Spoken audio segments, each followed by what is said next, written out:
चिरां जिल्लानि सिङाव थानाय गाहाय मावख'आव दिनै बिटिसिनि गाहाय मावफुं सोद्रोमा मुस्रि प्रमद बर'जों लोगोसे खायसे एमपि आरो एमएलए एमसिएलएफोरजों लोगोसे दिनै अरुणोदय रिसयाम मासिनि सायाव दिनै नायबिजिरनायजों लोगोसे मावफुंनायनि सायाव गुवारै सावरायो। 10 जुनहालागै सायख'जानाय सोद्रोमाफोरनि मुंखौ दैखांनाय जागोन आरो रांखौ सायख'जानायफोरनो दैथायनाय जागोन होननानै फोरमायो बिटिसिनि गाहाय मावफुं सोद्रोमा मुस्रि प्रमद बर' बिथाङा।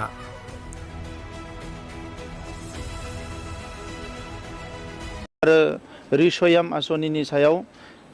चिरां जिल्लायाव सावरायनाय जादों आरो जिखिनिया इलेक्शननि सिगाङाव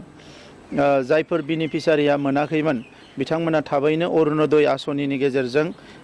जिखिनि रां मोननांगौ बेखौ थाबैनो मोनगोन आरो रिसयामनि गेजेरजों जायफोर लाइमोनफ्रा साख्रि बाख्रि गैया बिथांमोना माबा मोनसे मावना जानो हानायनि थाखाय बे बेनिफिटखौ मोनगोन आरो बेखौ लानानैनो दिनै चिरां जिल्लायाव एमएलएफोर इएमफोर एमपि गासैबो अफिसारफोरजों सावरायनाय जादों आरो फैगौ 10 तारिखनि गेजेराव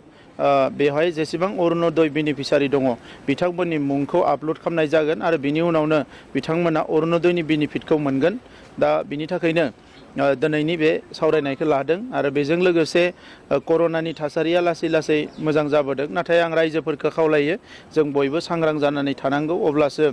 जोङो कर'नानि थासारियाव जोङो मोजाङै थांना थानो हागोन आरो दिनै चिरां जिल्लाल' नङा गासैबो मोनब्रै जिल्लायाव जोङो जिखिनि आसा कर्मि दङ बिथांमोना गामियाव डाउटफुल मानसिफोरखौ बा सोरबा लोमजानायफोरखौ जाहाथे स्केन खालामनो हायो बिनि थाखाय अक्सिमिटार आरो थार्मा स्केनार होनाय जादों आरो बिनि अनगायैबो गोबां जोंहा जौगालु हाबाफारिफोर दङ बेफोरखौ लानानै दिनै रिभिउ खालामनाय जादों जाहाथे दैबानानि जेंनायानो जा बायदिसिना जेंनायानो जा बे मोजाङैनो मोजां जोङो बारग'लांनो हायो बिनि थाखाय माखासे सावरायनाय जादों। जिखिनि हाई स्कुल टेट दङ बिथांमोननि साखरिया थाबैनो जागोन आरो बिनि उनाव एमइ आरो एलपिनियाबो जागोन नाथाय बेखौ एडभार्टाइज होनानै मोनसे फर्मेलिटिसनि गेजेरजों जिखिनिया अलरेडि पास जाना दङ बिथांमोनखौ बेवहाय थिसननायनि राहा लामाखौ लागोन आरो बेवहाय सोरबा थालांबावोबा बिनि थाखाय उनाव जोङो टेट खालामनानै बिसोरखौ सोनायनि राहा लामा लागोन। সাংবাদিকসকলৰ ইঞ্চুৰেঞ্চ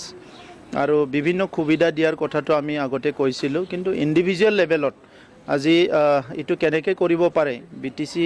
গভৰ্ণমেণ্টটো ইমান ৰিচৰ্চফুল গভৰ্ণমেণ্ট নহয় তথাপিতো আপুনি প্ৰশ্নটো যিহেতু উত্থাপন কৰিছে ইয়াৰ কাৰণেও আমি চিন্তা কৰিম য'ত সমস্যা আছে তাত সমাধান আছে সমাধান নিশ্চয় ওলাব ইয়াৰ কাৰণে আমি চিন্তা কৰিম। আমি প্ৰত্যেকটো ডিপাৰ্টমেণ্টত যিবিলাক দুৰ্নীতি হৈছে ইয়াৰ ওপৰত এতিয়া চোৱা চিতা আৰম্ভ কৰিছোঁ আৰু এটা ডিপাৰ্টমেণ্টত বহুতখিনি তেনেকুৱা কেছবিলাক ওলাই আহিছে। অসম চৰকাৰৰ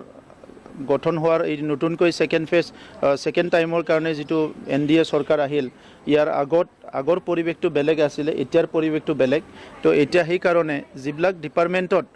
তেনেকুৱা দুৰ্নীতি হৈছে সেই ডিপাৰ্টমেণ্টবিলাক আইনৰ আওতাত অনাৰ কাৰণে আমি চেষ্টা কৰি আছোঁ আৰু খুব সম্ভৱ কম দিনৰ ভিতৰতে ইয়াৰ ওপৰত একশ্যনবিলাক লাহে লাহেকৈ আৰম্ভ হ'ব।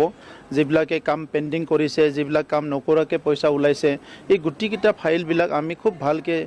চোৱা চিতা কৰি আছোঁ আৰু এজন ৰিটায়াৰ্ড IAS অফিচাৰ এজনক আমি অতি শীঘ্ৰে ইয়াত আনি পেলাই এই গোটেই বস্তুটো ৰিভিউ কৰাৰ কাৰণে চাৱাৰ কাৰণে এটা দায়িত্ব দিব বিচাৰিছোঁ আৰু তাৰ পিছতে আমি আইনগত ব্যৱস্থাবিলাক ল'ব পাৰিম। এইটো আমি এই